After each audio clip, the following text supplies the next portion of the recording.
हम बात करते हैं ग्रामीण विकास से संबंधित कुछ महत्वपूर्ण एमसीक्यू की यानी बहुविकल्पीय प्रश्नों की। ठीक है, तो देखिएगा, बात करते हैं हम आपके देश की लगभग कितनी आबादी गांव में बसती है, ये आपको बताना है। एक तिहाई, तीन चौथाई या दो तिहाई या दो तिहाई। ठीक है, दो चौथाई या दो तिहाई। तो आपको ध्यान रखना तीन चौथाई यानी लगभग 75% लोग जो हैं वो कहाँ पर भारत में निवास करते हैं, गांव में, ये आपको ध्यान रखना है। तो यानी भारत जो है गांव में बसता है, इसका मतलब है भारत गांव में बसता है और गांव के विकास के बिना देश का विकास नहीं हो सकता। ये कथन किस महान पुरुष का है? तो आपको ध्यान रखना है महात्मा गांधी जी का है, ना कि जवाहरलाल नेहरू जी का है। और वहीं ध्यान रखना, प्रति व्यक्ति आय की गणना सबसे पहले किसने की थी, किस भारतीय ने की थी? दादा भाई नौरोजी ने की थी, भारतीयों के लिए। भारत में गरीबी को मापने के लिए, ठीक है, आमतौर पर किस विधि का प्रयोग किया जाता है? तो आपको ध्यान रखना है भारत में गरीबी को मापने के लिए आमतौर पर आप शीर्ष गणना का उपयोग करते हैं, यह आपको ध्यान रखना है।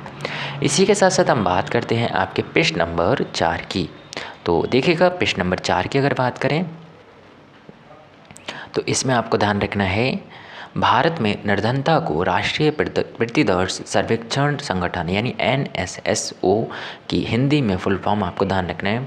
निर्धनता को राष्ट्रीय प्रतिदर्श सर्वेक्षण संगठन द्वारा किन आंकड़ों के आधार पर मापा जाता है निर्धनता को, ये आपसे पूछा गया है। तो आपको ये ध्यान रखना है उपभोग और व्यय के आधार पर, यानी कोई व्यक्ति कितना खाता है और कितना खर्च करता है। ठीक है, बात करते हैं हम आपके प्रश्न नंबर 5 की। तो प्रश्न नंबर 5 में आपको ध्यान रखना है किस वर्ष काम के बदले अनाज कार्यक्रम को पुनः संगठित कर राष्ट्रीय ग्रामीण रोजगार कार्यक्रम के रूप में आपको ध्यान रखना है मर्ज किया गया? तो वर्ष 1980 में। कब किया गया? वर्ष 1980 में किया गया, ये भी आपको ध्यान रखना है। वहीं बात करते हैं हम आपके प्रश्न नंबर 6 की। तो जवाहर रोजगार योजना किस वर्ष शुरू की गई थी? तो जवाहर रोजगार योजना किस वर्ष शुरू की गई थी, ये आपको बताना है। तो 1980, 85, 90 या 95। तो आपको ध्यान रखना है कब शुरू की गई थी? 1985 में ये योजना शुरू की गई थी। बात करते हैं आपके प्रश्न नंबर 7 की। तो प्रश्न नंबर 7 में अगर आप बात करें तो आपको ध्यान रखना है निम्न में से किस पंचवर्षीय योजना को लागू करते समय न्यूनतम आवश्यकता कार्यक्रम यानी आपको ध्यान रखना है MNP, ठीक है, कार्यक्रम विकास शुरू किया गया था, यह आपको ध्यान रखना है। तो प्रश्न नंबर 7 का आंसर आप ध्यान रख सकते हैं, 5वीं पंचवर्षीय जो योजना थी 1975-76 में जो शुरू की गई थी, ठीक है, इसके द्वारा आपको ध्यान रखना है, यानी 1975-76 में आपको ध्यान रखना है न्यूनतम आवश्यकता कार्यक्रम की शुरुआत की गई थी। वहीं ध्यान रखेंगे आप प्रश्न नंबर 8 के बारे में अगर बात करें तो आपको देखो ध्यान रखना है प्रश्न नंबर 8 में।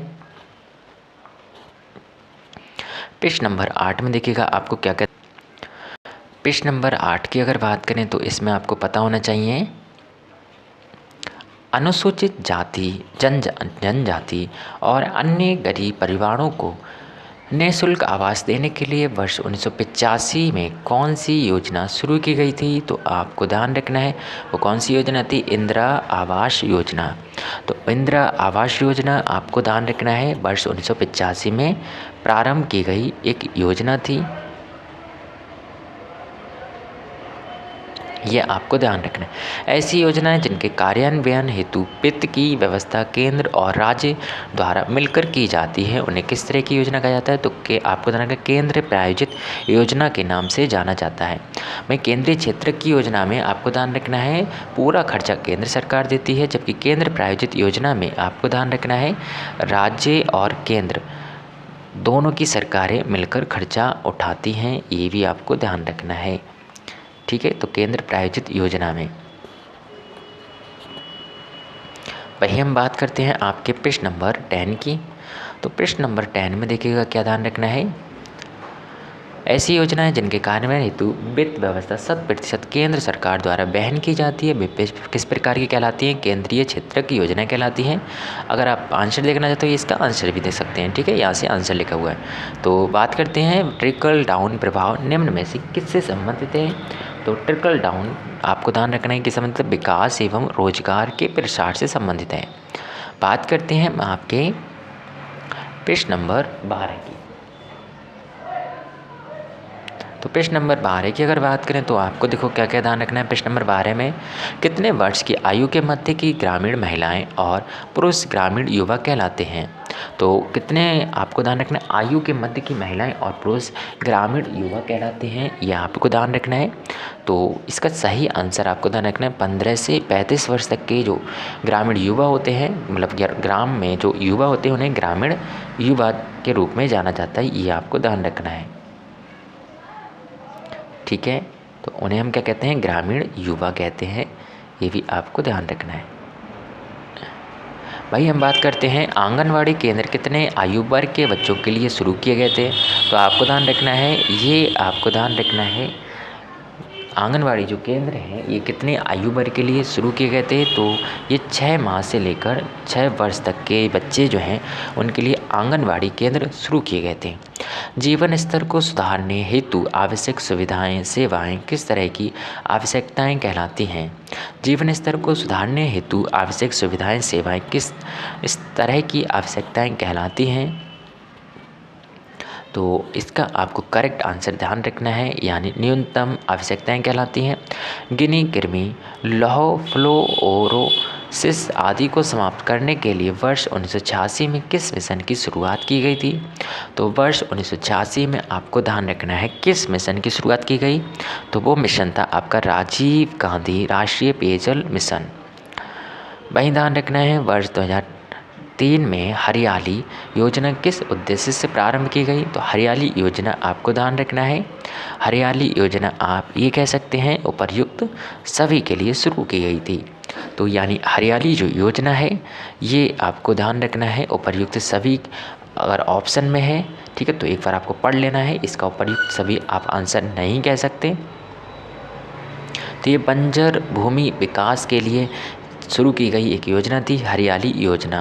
ठीक है, वहीं ध्यान रखना है मनरेगा योजना में न्यूनतम कितने दिनों की गारंटी दी जाती थी, ये आपको ध्यान रखना है। बट पूर्व में तो आपको ध्यान रखना है ये दी जाती थी आपको 100 दिन की, ये आपको ध्यान रखना, जबकि अब ये वर्तमान में संख्या जो है बढ़ा दी गई है, ये भी आपको पता होना चाहिए।